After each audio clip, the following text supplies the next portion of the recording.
Infância. Meu pai montava a cavalo e ia para o campo. Minha mãe ficava sentada cozendo. Meu irmão pequeno dormia.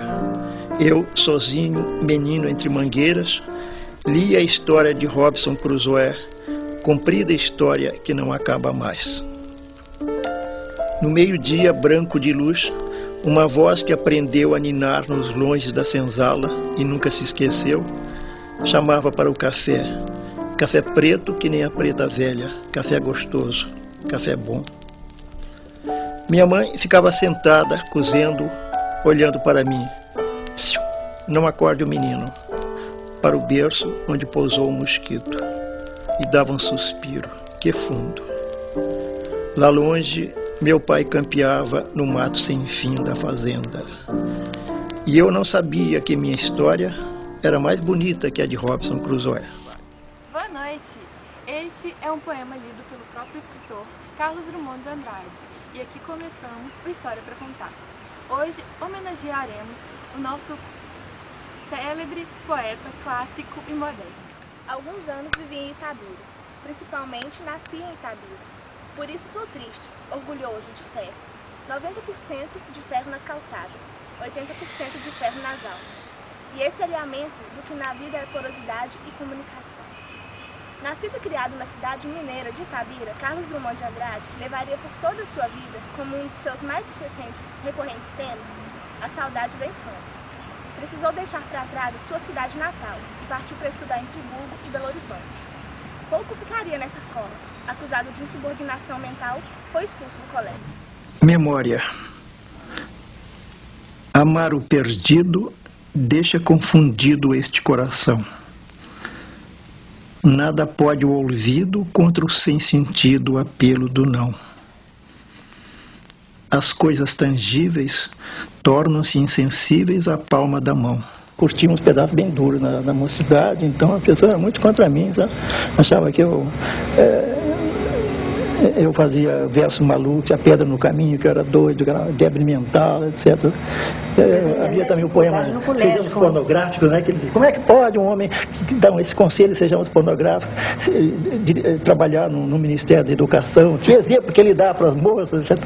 Era muito engraçado. E as pessoas ficavam espantadas quando iam tratar comigo e verificavam que eu regulava, né? Que eu era uma pessoa normal, que eu atendia as partes, eu despachava os processos, eu atendia o telefone, eu procurava trabalhar normalmente, não tem nada de especial. Achava que era estranho. Então muitos diziam, olha, eu achava que o senhor fosse Lelé da Cuca. Em 1921, começou a colaborar para o jornal Diário de Minas. Em 1925, diplomou-se em farmácia, profissão pela qual demonstrou pouco interesse. Nessa época, já redator do Diário de Minas, tinha contato com os modernistas de São Paulo. Também em 1925, casou-se com Dona Dolores Dutra de Moraes, que mais tarde viria a ser a mãe de seus filhos. No meio do caminho tinha uma pedra. Tinha uma pedra no meio do caminho. Tinha uma pedra. No meio do caminho tinha uma pedra. Nunca me esquecerei desse acontecimento na vida de minhas retinas tão fatigadas. Nunca me esquecerei que no meio do caminho tinha uma pedra. Tinha uma pedra no meio do caminho. No meio do caminho tinha uma pedra. Carlos Drummond era considerado um louco, e muitos não entendiam a razão de simplesmente dizer: no meio do caminho tinha uma pedra. O olhar suave, a visão crítica, o tom sarcástico, a liberdade métrica dos versos e até mesmo as rimas se encontram e desencontram em suas. Por não se prender a qualquer rótulo ou barreira, conseguiu que seu nome fosse sempre associado ao nome. Quando nasci, um anjo torto desses que vivem nas sombras me disse: vai, Carlos, segalte na vida.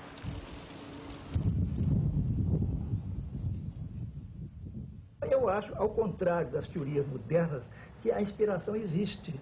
A inspiração é um momento em que você sente um impulso, às vezes criando até uma espécie assim, de elevação ligeira da temperatura. Você se sente assim, um pouco inflamado, um pouco quente, assim, vontade de fazer uma coisa.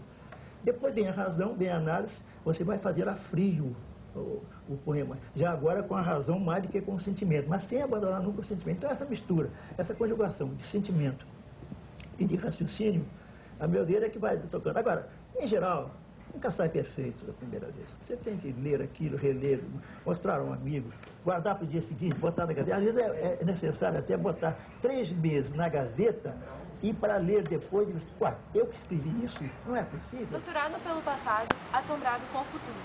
Ele se detém num presente dilacerado por este e por aquele.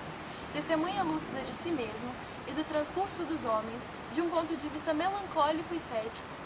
Mas, enquanto ironiza os costumes e a sociedade, asperamente satírico em seu amargor e desencanto, entrega-se com empenho e requinte construtivo à comunicação estética desse modo de ser e beber, gritar e morrer, ou quem sabe, beber apenas. Depois vomitar e cair e dormir. Em 1934, volta a ser redator dos jornais de Minas Gerais, Estado de Minas e Diário da Tarde, simultaneamente. Publica Brecht das Almas em edição de 200 exemplares pela cooperativa Os Amigos do Livro. Muda-se com Dona Dolores e Maria Julieta para o Rio de Janeiro, onde passa a trabalhar como chefe de gabinete de Gustavo Capanema, novo ministro da Educação e Saúde Pública. A partir daí, a escrever livros, poemas, novelas e a receber prêmios pelo seu brilhantismo.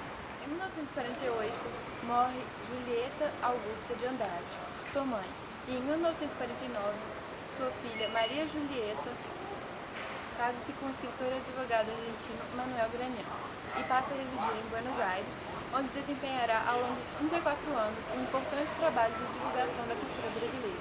Em 1950, nasce seu primeiro neto e o escritor vai... João amava Teresa, que amava Raimundo, que amava Maria, que amava Joaquim, que amava Lili, que não amava ninguém. João foi para os Estados Unidos, Teresa para o convento. Raimundo morreu de desastre, Maria ficou para tia. Joaquim suicidou-se e Lili casou-se com J. Pinto Fernandes, que não tinha entrado na história. Carlos continua a escrever, se consolidando cada vez mais, trazendo cada vez mais poemas, poesias, que trazia grande repercussão. O nome de Drummond está associado ao que se fez de melhor na poesia brasileira, pela grandiosidade e pela qualidade. Em agosto de 1987, morreu a sua única filha, a cronista Maria Julieta. 12 dias depois, o poeta faleceu. Tinha publicado vários livros de poesia e obras em prosa, principalmente crônica. Em vida, já era consagrado como o maior poeta brasileiro de todos. Drummond, na voz de Drummond. José.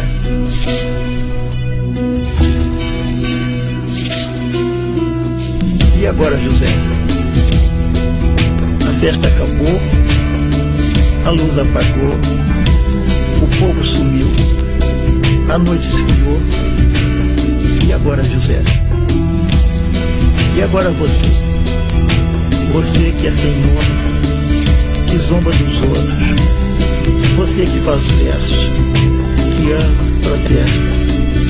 E agora, José?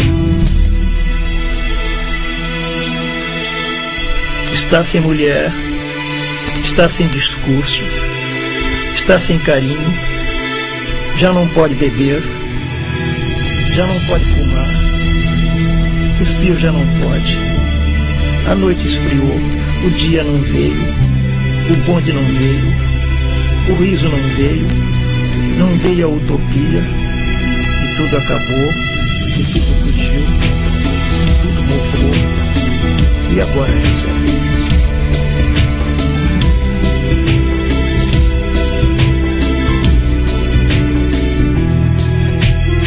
E agora, José? Sua doce palavra, seu instante de febre, sua agulha de jejum, sua biblioteca, sua lavra de ouro, seu terno de vidro, sua incoerência, seu ódio. E agora?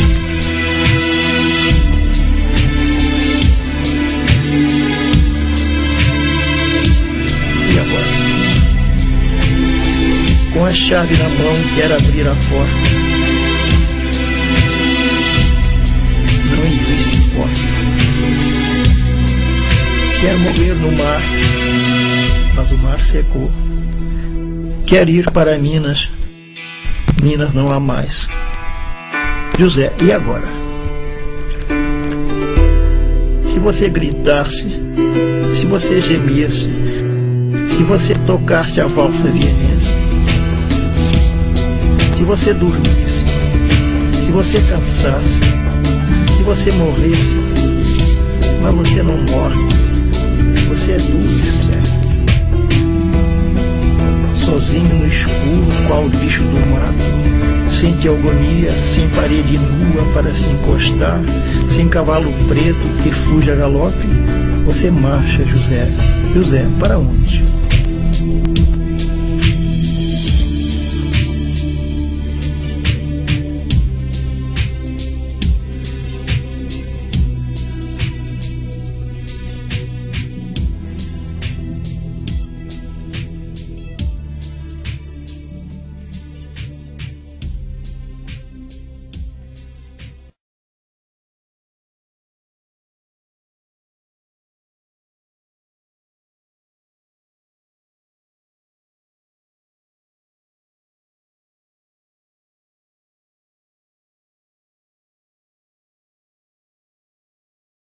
Thank you.